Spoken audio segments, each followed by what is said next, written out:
우리 지역의 다양한 이슈와 현안들을 심층적으로 풀어보는 헬로 이슈 토크입니다. 코로나19 때문에 길게만 느껴졌던 겨울도 이제 끝이 보이기 시작했습니다. 그런데 유난히 혹독한 겨울을 보냈던 이들이 있습니다. 정읍시 택시 노동자들이 무려 7개월 동안 시청 앞에서 농성을 벌여온 건데요. 그 농성의 시작과 끝, 그 배경은 무엇인지 이야기 들어보고 시민들의 또 다른 이동수단인 대중교통, 버스, 공용화 정책과 관련해서 자세한 이야기 나눠보겠습니다. 자, 오늘 함께 이야기 나눠주실 두 분 소개 먼저 할 텐데요. 먼저 이복형 정읍시의원 나오셨습니다. 안녕하십니까? 안녕하십니까? 네. 그리고 이삼형 전국 공공운수노조 정책위원장님 나오셨습니다. 안녕하십니까? 네. 자, 먼저 좀 얘기 나눠볼 이야기가 이제 정읍 택시 관련된 얘기인데 지난해 좀 7월부터 이제 1인 시에 이어서 철야 농성까지 좀 이어갔다가 가까스로 이제 정읍시와 협약을 통해서 해제는 했지만 좀 적지 않은 기간, 오랜 기간 농성을 좀 했습니다. 그 배경을 좀 먼저 얘기를 해주시면 좋을 것 같은데요. 대한민국 국회가 2019년 8월 2일 날 택시 월급제 법안을 개정하게 됩니다. 그리고 이 시행일이 2020년 1월 1일부터 시행이거든요. 6개월이나 유예기한이 됐는데도 불구하고 정읍시는 아무것도 준비를 하지 않고 2020년 1월 1일부터 이 법 시행을 전혀 하지 않고 있어요. 그래서 2월 1일부터 이 택시 월급제 법안을 좀 시행해야 된다. 물론 이제 2019년 7월 1일부터 우리 노동조합원들이 속해 있는 정읍택시는 월급제를 시행하고 있었어요. 우리만이 아니라 다른 사업장, 8개 사업장이니까 7개 사업장도 이 법을 시행해야 된다. 이 시행 촉구를 하면서 1인 시위를 진행하고 있었는데 갑자기 유일하게 우리 노동조합원만 월급제 법대로 월급제를 하고 있으니까 정읍택시가 갑자기 7월 달에 정읍시에다가 불법 휴업을 다 단행한 거예요. 전체 휴업 신고를. 이게 이제 갑자기 전체 운수종사자들이 일터에서 쫓겨났으니까 정읍시청에 가서 운행을 재개해달라 이렇게 이제 농성이 들어간 거죠. 그 뒷배경을 보니까 이 월급제를 유일하게 하고 있는 우리 정읍택시를 무력화하기 위해서 전체 택시 사업주들이 우리 시민 이제 합리적 의심이 되는 거죠. 정읍택시 전체 택시를 감차시켜서 아예 노동조합을 없애버리겠다라는 우리는 이제 위기감을 느낀 거죠. 그래서 이제 정읍시를 상대로 이 감차를 통해서 택시를 다 없애겠다고 하니 이건 부당한 거다. 그래서 감차 예산을 추경으로 신청한 것에 대해서 철회를 시키고 운행을 재개시켜달라는 차원에서 농성투쟁에 돌입을 했던 것이죠. 이 두 가지가 핵심 목적이었습니다. 네. 이복형 시의원님께서도 아무래도 의회에 이렇게 출퇴근하시면서 이 농성 현장을 좀 보셨을 텐데 좀 어떻게 좀 느껴졌지요?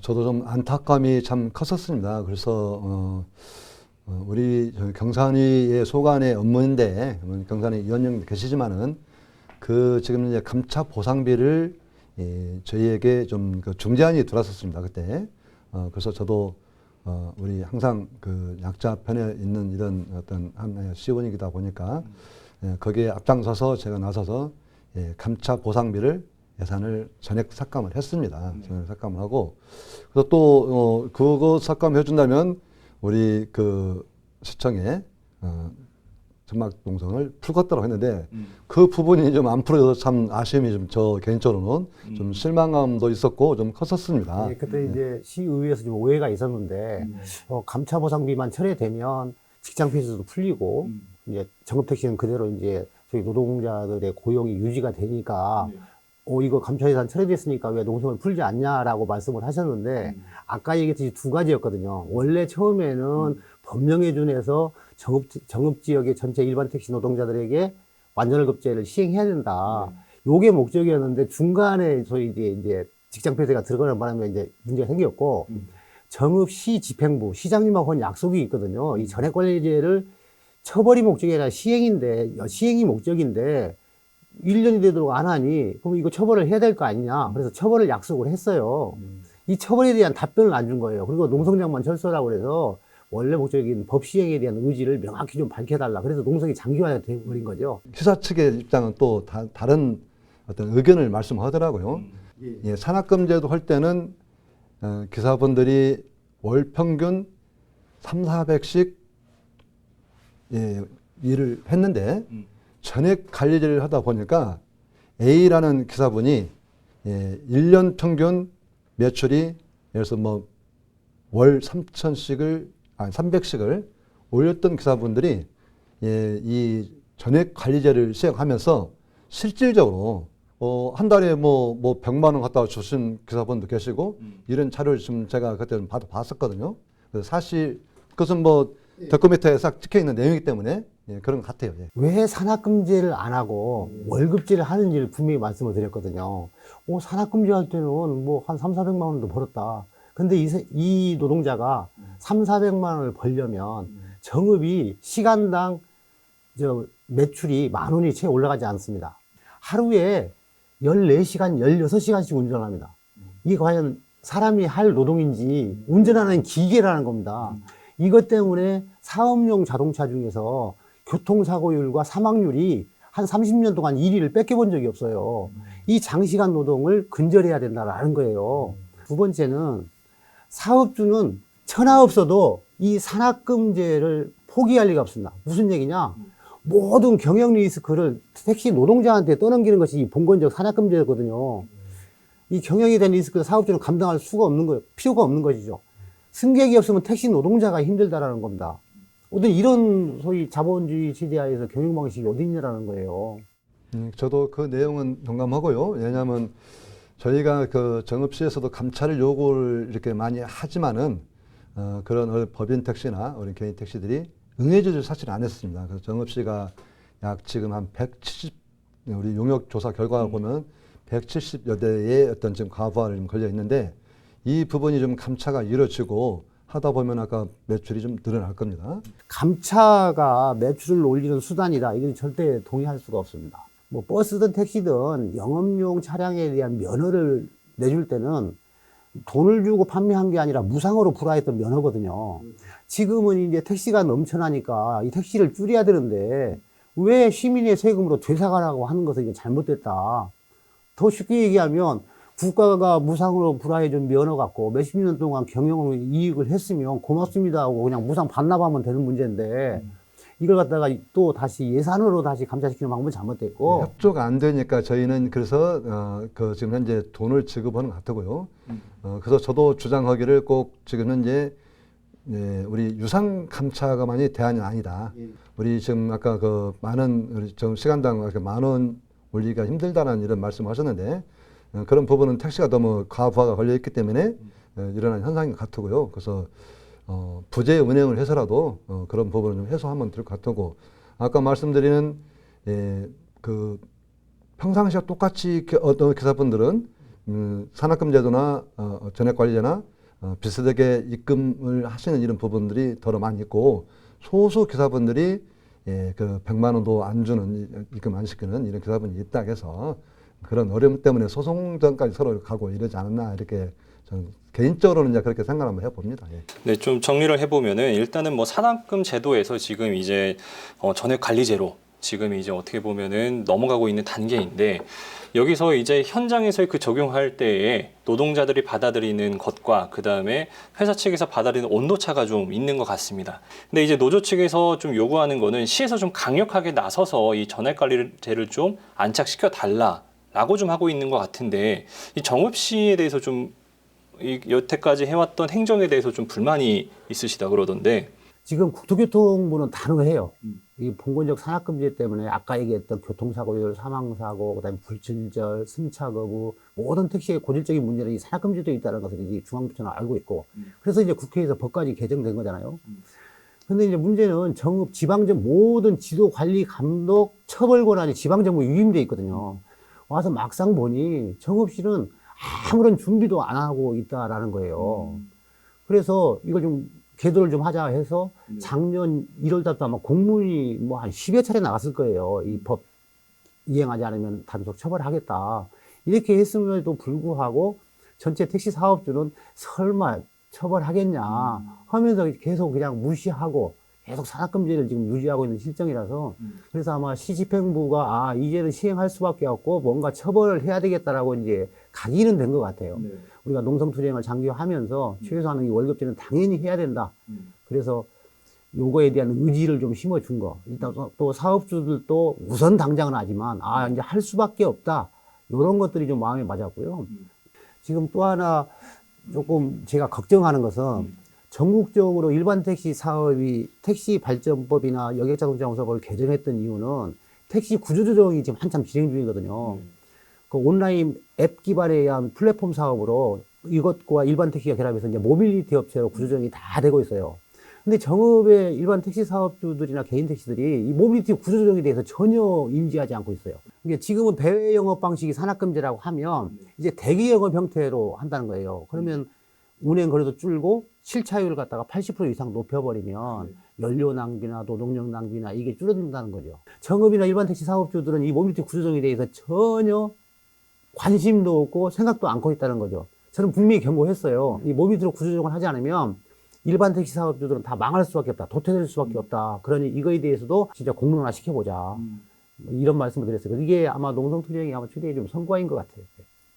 저도 지금 현재 의원 생활 하면서 우리 아까 그 유상 감찰 자꾸 말씀하셨는데, 지금 현재 유상 감찰을 하다 보니까 우리 오히려 정읍시의 예, 택시 프레임만 이렇게 높이는 이런 현상이 일어나지 않았나 이렇게 생각해 봅니다. 그래서 앞으로 지금 현재도 보면 제가 그 회사 측의 어떤 지금 이제 준비 단계는 제가 지금 봤습니다.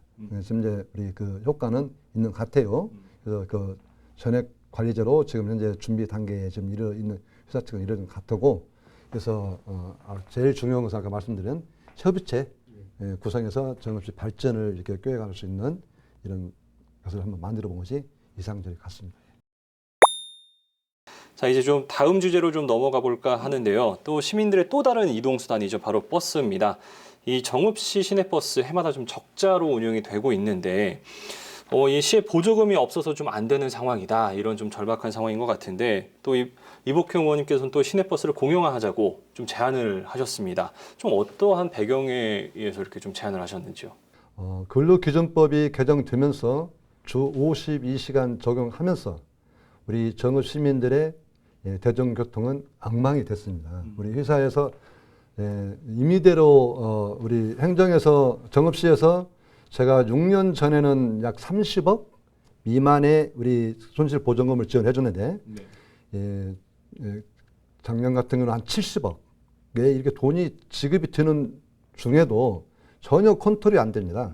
그래서 주 52시간 근로기준법이 150인 이하 기업은 1년간 유예 기간을 주었음에도 불구하고 사측에서 일방적으로 운행을 하다 보니까 실질적으로 5시간 동안 6시간 이렇게 버스 배차 간격이 없이 하다 보니까 시민들의 불편함이 너무 커서 이 불편함을 각 지역구 의원님들에게 호소를 합니다.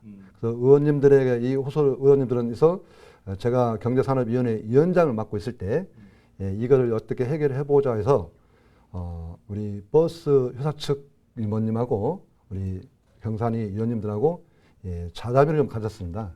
근데 거기에서도 여러 가지 우리가 요구를 했지만은 회사 측에서는 우리 요구를 들어주지 않았습니다. 그래서 이게 하나의 이 해결 방법은 우리 교통 약자에 대한 대중교통 그 이용의 방법은 우리 지금 다른 지방자치에서 지금 선 시행하고 있는 이런 데를 제가 이제 그 자료를 통해서 좀 봤는데 공영제의 하나의 방법밖에 없구나라는 생각을 가졌었습니다. 참 어려움은 이거 많이 있습니다. 이 공영제를 가는 과정에 보면 이제 그 어려움이 굉장히 많이 있는데요. 그래서 지금 먼저 선 시행한데 이런 데를 좀 우리가 벤치마킹하고 하면은 우리 정읍시도 좀 빨리 도입이 이루어질까 이렇게 생각이 되고요. 아마 그런 어제 시민들 대다수 인식이 좀 변화가 돼야 하고 우리 사측에서도 지금 많은 관심을 공연에 좀 사측에서 좀 찬성을 지난번에 비쳤거든요. 그래서 추진하는데 큰 걸림돌은 좀 줄어들 것 같습니다. 저는 지금 버스 공영제 관련해서 버스하고 뭐 시하고 많은 얘기해서는 절대 안 된다. 무슨 얘기인 거니? 이 전체 예산 중에서요, 버스에 투여되는 예산 중에서 아마 상당 액수를 차지하고 있는 것이 적자 노선 지원금하고 오지 노선 지원금이거든요. 아까 택시 모빌리티로의 구조조정 말씀을 드렸는데, 택시는 지금 과포화 상태예요. 그래서 예산까지 들여서 감차시켜달라고 이렇게 호소하는 상황인데, 그러면 오지노선, 적재노선 그 몇 분 안 계시는 어르신들을 모여서 큰 버스가 들어갈 게 아니라 아무리 미니버스라도 25인승 이상여만이 버스거든요. 그럼 예산 낭비라는 거죠. 이걸 과연 택시로 전환해서 움직이면 하루에 5, 6회가 아니라 진짜 필요할 때마다 이동을 시킬 수 있다는 거죠. 노선은 있지만 시간은 불규칙적으로 필요할 때 언제 할 수 있다. 가장 편리하고 안전한 이동 방법이 있어서 공영제 관련해서 예산도 절감하면서 이 논쟁을 택시와 버스와 그다음에 시민단체 이렇게 같이 논의를 해봐야 되겠다. 이대로 내버려두면 버스 사업주들 찬성할 리가 없죠. 당연히 자기의 이윤을 쫓는 사기업인데 그래서 전체 이용자인 시민들이 참여해서 대중적으로 나는 큰 토론의 장을 의회에서부터 좀 추진을 해 주십사 하는 바람입니다. 이 시내버스 공유와 관련해가지고 사실 이게 정읍시뿐만의 문제가 아니라 전국적인 사안인데, 근데 또 이거를 시행하기에 앞서 이 정읍시의 환경에 맞게끔 또 추진하는 것도 중요한 것 같아요. 그래서 정읍시 의회에서 좀 이 관련된 용역도 좀 진행을 한 걸로 알고 있는데 거기에 대해서 좀 말씀해 줄 수 있을까요? 신안군 사례는 지금 현재 원래 신안군이 22대로 버스를 신안군에서 운행을 했었습니다. 근데 이걸 신안 군수님이 공약을 해서 61대인가를 이렇게 정찰했거든요. 그래서 신안 군민들이 지금 이용률이 3배가 증가됐거든요. 우리 정읍시에 지금 공영제로 도입하는 용역 결과 조사도 그 용역사에서는 우리 정읍시가 100% 다 적자만 나는 이런 그 노선이기 때문에 하루빨리 시작을 해야 한다. 이런 결과가 나왔고요. 그래서 이렇게 하기에는 또 그런 절차, 협상들이 많이 필요한데 이런 과정을 그 TF팀을 구성해서 빨리 전문가를 영입해서 해야 하지 않냐 이런 어떤 결과도 있고 실질적으로 우리 정읍시에서 시범적으로 어느 지역을 정해서 그 운행을 해볼 필요성이 있다. 이렇게 지금 용역 결과가 좀 나왔습니다. 되게 큰 주제를 좀 짧은 시간 안에 논의를 하기 때문에 좀 이렇게 좀 쫓기듯 하게 됐는데 어느덧 좀 맞춰야 될 시간이 됐습니다. 그래서 먼저 그 위원장님부터 이번 논의된 사안에 대해서 앞으로 좀 바라시는 바라던가 이런 게 있으시다라고 한다면 정리 말씀 부탁드리겠습니다. 저희들이 그게 장기간 농성을 했던 이유는 다른 게 아닙니다. 우리 이동권, 헌법적 권리인 편리하고 안전한 택시를 이용할 수 있게끔 모든 택시 병폐인 산악금제를 좀 근절시키고 시민들이 안전하고 편리하게 이동할 수 있는 서비스를 제공하기 위해서 법령에 준한 완전월급제를 시행을 위해서 투쟁했다. 그러니까 결국에는 시민의 안전한 택시로 거듭나기 위한 투쟁이었기 때문에 시청자 여러분이 많은 지지를 해줘서 무사히 잘 마칠 수 있었고요. 2021년도 이제 정읍시청과의 약속을 지켜서 반드시 2022년 1월부터는 이 법이 시행돼서 좀 더 편리한 택시로 거듭날 수 있도록 시청자 여러분도 많이 지지해 주시길 부탁드리겠습니다. 네, 고맙습니다. 네, 의원님께서도 정리 말씀 부탁드리겠습니다. 저희 시장님께서도 우리 대중교통에서는 상당히 관심도가 높습니다. 젊고 역동적에서 일도 그렇게 추진하고 있는데 지금 현재 친환경 저상버스도 많은 돈을 투입해서 좀 도입하고 있는 이런 실정이 건데 이 주 52시간 근로기준법으로 인해서 그 배차 간격이 상당히 이렇게 멀다 보니까 시민들의 대중의 교통 수단인 발이 좀 불편이 컸었습니다. 그래서 시장님께서도 지금 현재 그 관심도가 그 공영제에 굉장히 큽니다. 그래서 시민 여러분 그동안 그 불편함은 곧 우리가 정읍시 의회와 정읍시 시장님과 같이 힘을 합쳐서 빨리 공영화로 추진될 수 있도록 노력하겠습니다. 조금만 참고 견뎌주시고 요즘 경험하지 못한 이 코로나19로 상당히 지쳐있는 시기인데 이제 먼 터널이 좀 보이는 것 같습니다. 조금만 더 견디고 참고 이렇게 인내해 주시면 감사하고 시민 여러분 항상 건강하시고 행복한 이런 생활이 되시길 기원 드리겠습니다. 감사합니다. 이 시민들의 이동 편의를 보장하는 복지 개선을 위해서 이 공공교통수단 관련된 문제들 하루빨리 해결돼야 될 텐데요. 모두가 공평하고 편리하게 이동할 수 있는 교통정책이 수립되길 바라겠습니다. 헬로 이슈 토크 전북 마치겠습니다. 고맙습니다.